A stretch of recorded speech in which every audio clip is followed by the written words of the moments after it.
بسم اللہ الرحمن الرحیم۔ السلام علیکم ورحمۃ اللہ وبرکاتہ۔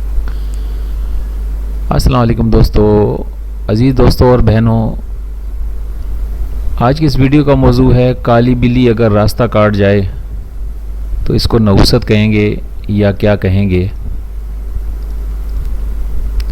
گویا نحوست کیا چیز ہے؟ کیا کالی بلی کا راستہ کاٹنے سے نحوست ہوتی ہے یا کوئی اور معاملہ ہے؟ تو آئیے اس پہ آج ہم بات کرتے ہیں۔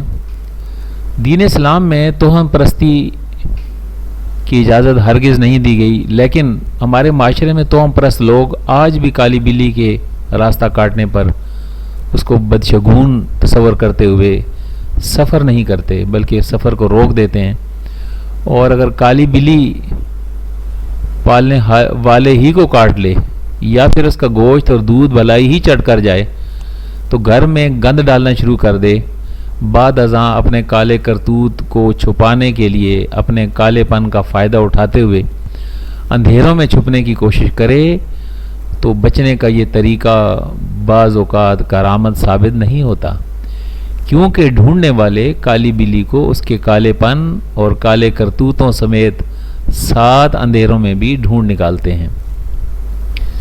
اس لیے ہر کالی بلی اس غلط فہمی میں نہ رہے کہ اندھیرے اسے تحفظ فراہم کر دیں گے۔ کالی بلی راستہ کاٹ جائے تو اسے نحوست اور سخت بدقسمتی کی علامت سمجھا جاتا ہے، مگر کیوں؟ حقیقت تو یہ ہے کہ بیچاری بلی کا آپ کی قسمت کے ساتھ قطعاً کوئی تعلق نہیں۔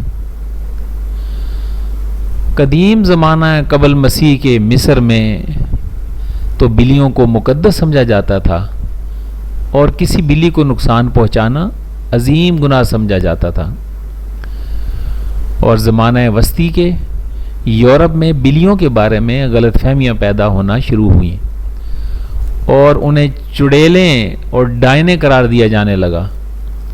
یہ بات کیسے مشہور ہوئی کہ 16ویں صدی کی بات ہے کہ مشرقی انگلینڈ کے علاقے لنکن شائر میں ایک باپ اور اس کا ایک بیٹا رات کے وقت کہیں سفر کر رہے تھے۔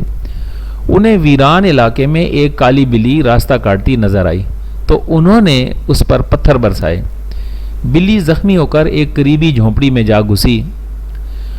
انہوں نے صبح تک انتظار کیا۔ اگلی صبح اسی جھونپڑی سے ایک بوڑھی خاتون زخمی اور لنگڑاتی ہوئی نکلی تو یہ بات مشہور ہو گئی کہ وہ ایک ڈائن ہے جو رات کے وقت کالی بلی کا روپ دھار کر گلیوں میں پھرتی ہے۔ اسی طرح دیگر کئی یورپی ممالک اور انگلینڈ میں اکیلی اور بوڑھی عورتیں بلیاں پال لیتی تھیں۔ جب یورپ میں تاریک دور تھا تو ان خواتین کو بڑے پیمانے پر ڈائن قرار دے کر قتل کیا گیا، اور یوں ان کی بلیاں بھی عطاب کا نشانہ بن گئیں۔ امریکی شہری سہیلم میں تو انسانوں کو ڈائن قرار دے کر مارنے اور جلانے کے اتنے واقعات ہوئے کہ یہ شہر قصوں، کہانیوں، فلموں اور ایک عظیم ناول کا موضوع بن گیا۔ زمانہ وسطیٰ کے مغرب سے پھیلنے والی اس جہالت نے ساری دنیا کا رخ کر لیا، اور افسوس کہ ہم مسلمان ہونے کے باوجود ہم سے اکثر اس قسم کی بے بنیاد باتوں پر آج بھی یقین رکھتے ہیں۔ ایک مزاح نگار، عہد ساز مزاح نگار شفیق الرحمان صاحب نے کیا خوب جملہ لکھا ہے: ہمارے ملک کی مثالی توہم پرستی میں الو نے قابل تقلید کی حصہ لیا ہے۔ بہت سے لوگ اپنی ناکامیوں کا سبب اس غریب الو کو بتاتے ہیں جو مکان کے پچھواڑے درخت پر رہتا ہے۔ الو کی نحوست ہوتی ہے مگر اتنی نہیں ہوتی۔ توہم پرستی کے کئی رنگ، کئی روپ ہیں، ایسی ایسی شکلیں ہیں کہ عقل دھنگ رہ جائے۔ صرف الو ہی نہیں، اس کار خیر میں کئی اور جانور اور پرندے بھی حصہ دار ہیں۔ آئیے ہم آپ کو بتائیں کہ اگر کالی بلی راستہ کاٹ لے تو راستہ ہی بدل دیا جاتا ہے، لیکن دلچسپ بات یہ ہے کہ جاپان میں کالی بلی کو خوش قسمتی کی علامت سمجھا جاتا ہے۔ کووں کی کائیں کائیں کو مہمان کی آمد کا نکارہ سمجھا جاتا ہے تو کالے کووں کو منحوس بھی خیال کیا جاتا ہے۔ بھارتی ریاست کرناٹک کے وزیر اعلیٰ سدا ہار کی گاڑی پر ایک کالے کوے نے بیٹھنے کی ہمت کی تو موصوف وزیر اعلیٰ نے سرکاری گاڑی ہی بدل ڈالی. شام کو مرغ کے اذان دینے کو بھی لوگ منحوس خیال کرتے ہیں. ایک قدیم روایت ہے کہ گھوڑے کی نال گھر میں خوش قسمتی لاتی ہے، لیکن مسلمان ہونے کے ناطے یہ ہمیں جاننا ہوگا کہ گھر میں جب بھی مرغ اذان دے گا تو اذان مرغ دیتا ہی اس وقت ہے جب وہ فرشتوں کو دیکھتا ہے. گویا کہ آپ کا گھر کتنا خوش نصیب ہے جہاں نیکی ہوتی ہے اور اس نیکی کے لیے فرشتے وہاں پہ چکر لگاتے ہیں، اور پھر پرندے اور مرغے اسے دیکھ کر اس فرشتے کو تو اس پہ وہ اذان دیتے ہیں. عام طور پر پاکستانی معاشرے میں لوگ اپنی گاڑیوں پر کالا کپڑا یا کالا دھاگا باندھ لیتے ہیں تاکہ شیطانی نظروں سے محفوظ رہ سکیں. بچوں کو کالا ٹیکا لگانے کا رواج بھی عام ہے. اگر دائیں آنکھ پھڑکے تو مانا جاتا ہے کہ کوئی مہمان آئے گا، اور اگر بائیں آنکھ پھڑکے تو اس سے یہ شگون لیا جاتا ہے کہ کوئی دنیا سے کوچ کرنے والا ہے. یوں بھی تو کہا جاتا ہے کہ منگل ہر کام سنگل اور بدھ ہر کام سدھ. توہم پرستی سے متعلق کچھ اور بھی بہت دلچسپ باتیں مشہور ہیں. چھینکے لینے پر کسی کو اختیار نہیں، مگر چھینکے طاق اعداد میں ہوں تو یہ اس بات کی علامت سمجھی جاتی ہے کہ اس شخص کو مستقبل میں کچھ خراب حالات کا سامنا کرنا پڑے گا. شیشہ ٹوٹنے اور شام کو جھاڑو دینے کو بھی اچھا نہیں سمجھا جاتا. یہ روایت بھی تو عام ہے کہ ستاروں کے ٹوٹتے وقت جس خواہش کا اظہار بھی کیا جائے وہ پوری ہو جاتی ہے. سورج گرہن کے موقع پر کراچی میں ساحل سمندر پر ہر عمر کے بچے ریت میں دبے نظر آتے ہیں. لوگوں کا ماننا ہے کہ اس عمل سے بچوں کی ذہنی اور جسمانی معذوری دور ہو سکتی ہے. تو ہم پرستی صرف ترقی پذیر ممالک کا ہی رونا نہیں ہے، کئی ترقی یافتہ ممالک میں بھی اس نے قدم جما رکھے ہیں. جاپان کو لے لیجئے. جاپان میں کئی لوگوں کا ماننا ہے کہ اگر کوئی شخص اپنی جیب میں انگوٹھا ڈال کر قبرستان کے پاس سے گزرے تو وہ موت سے محفوظ رہے گا.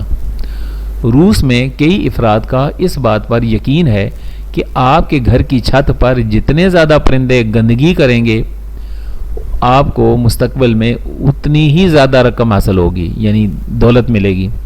روس میں خالی بالٹی لے کر چلنے کو برا شگون تصور کیا جاتا ہے. سربیا میں نوکری کے حصول کے لیے انٹرویو پر جانے سے پہلے پانی گرانے کو خوش قسمتی کی علامت سمجھا جاتا ہے. اسپین میں لوگوں کو یقین ہے کہ نئے سال کے موقع پر آدھی رات کو انگور کے 12 دانے کھانے سے انسان ایک خوش قسمت زندگی گزارتا ہے. چین کو لے لیجئے. چین میں 8 کا ہندسہ مبارک اور 4 کا ہندسہ منحوس خیال کیا جاتا ہے. کچھ لوگ عمارت کی 4تھی منزل تعمیر ہی نہیں کرتے. آئی لینڈ میں دلہنیں اپنے لباس یا زیورات میں چھوٹی گھنٹی ضرور استعمال کرتی ہیں جسے خوش قسمتی کی علامت سمجھا جاتا ہے. فن لینڈ کے لوگ یقین رکھتے ہیں کہ اگر مکڑی کو مارا جائے تو اگلے دن بارش ہوگی. برطانیہ میں چیونٹیوں کی آمد برے موسم اور ان کا قطار میں چلنا بارش ہونے کی علامت سمجھا جاتا ہے. کھلاڑی بھی اس کام سے دور نہیں ہے. کھیلوں سے وابستہ افراد بھی توہم پرستی سے بچ نہ پائے. جب کسی ٹیم کا سکور 111 ہوتا ہے تو معروف کرکٹر امپائر ڈیوڈ شیفرڈ اگلا رن یا رنز بننے تک اپنا وزن ایک سے دوسری ٹانگ پر منتقل کرتے رہتے.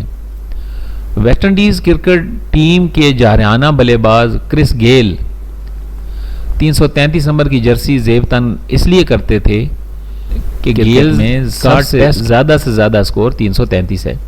جنوبی افریقہ کے فاسٹ بالر مورنے مورکل 65 نمبر کی جرسی پہنتے ہیں، جس کی ایک بہت دلچسپ وجہ ہے. مورکل کا قد 6 فٹ اور 5 انچ ہے. اس طرح وہ کوشش کرتے ہیں کہ وہ اپنے قد کو لوگوں کے سامنے اس طرح ظاہر کریں. تو کالی بلی کا راستہ کاٹ جانا کوئی نحوست نہیں ہے یا کسی جانور سے نحوست کو منسوب کرنا، بلکہ دین اسلام میں تو ہمیں اس بات کی طرف متوجہ کیا جاتا ہے کہ آمنت باللہ و ملائکتہ و کتبہ و رسولہ والیوم الآخر والقدر خیر و شر من اللہ تعالی والبعث بعد الموت. تو اچھی اور بری تقدیر وہ اللہ کی طرف سے ہے، بس بندہ کوشش کر کے اپنی زندگی کو خوبصورت بنانے میں لگا رہے. لیکن جو ہمارے کرنے کے کام ہیں، مسلمان ہونے کے ناطے جو ہمارے کرنے کے کام ہیں وہ یہ ہیں ہم اپنے کردہ نہ کردہ گناہوں سے توبہ کریں اور موت آنے سے پہلے موت کی تیاری کی فکر کریں۔ بلیاں اللہ کی مخلوق ہیں۔ بلیوں کے بارے میں ایک اور دلچسپ معلومات یہ ہے کہ بلی عام طور پر جنات کا روپ دھارتی ہے۔ بلی اور سانپ یہ جنات کا روپ دھارتے ہیں۔ ان کو مارنے اور تکلیف دینے سے پہلے خیال رکھنا چاہیے، کہیں ایسا نہ ہو کہ کسی اور مخلوق کو آپ مار دیں اور پھر آپ کے لیے مصیبت بن جائے۔ تو یہ ایک خاص بات ہے جو ہم نے سمجھنی ہے۔ لیکن بلیاں تو معصوم ہوتی ہیں۔ بلیاں تو مسجد نبوی شریف میں رہتی تھیں، اور ان کو جو پالنے والے اور سنبھالنے والے تھے وہ حضرت ابو ہریرہ رضی اللہ تعالیٰ عنہ۔ چونکہ عربی میں بلی کو ہریرہ کہتے ہیں، اس لیے بلیوں کا باپ حضرت ابو ہریرہ جو سب سے زیادہ حضور نبی کریم صلی اللہ علیہ وسلم کی احادیث مبارکہ کو جمع کرنے والے تھے، ان کے نام سے منسوب ہے۔ تو ہمیں یہ بات اب جاننا مشکل نہیں رہی کہ بلیاں قابل عزت ہیں، قابل محبت ہیں، قابل پیار ہیں، اور ان کی موجودگی اللہ کی رحمت کا سبب ہے، اور ان سے کوئی توہم پرستی نہیں جوڑنا چاہیے۔ راستہ کاٹے نہ کاٹے، پروگرام تو اللہ کے چلنے ہیں، نظام تو اللہ کے چلیں گے۔ اللہ رب کریم جس طرح بندوں کو نوازے گا اسی طرح بندے اللہ کی رحمتوں سے مالا مال ہوں گے۔ امید ہے کہ آپ کی آج کی یہ ویڈیو آپ کو پسند آئی ہوگی۔ السلام علیکم ورحمۃ اللہ وبرکاتہ۔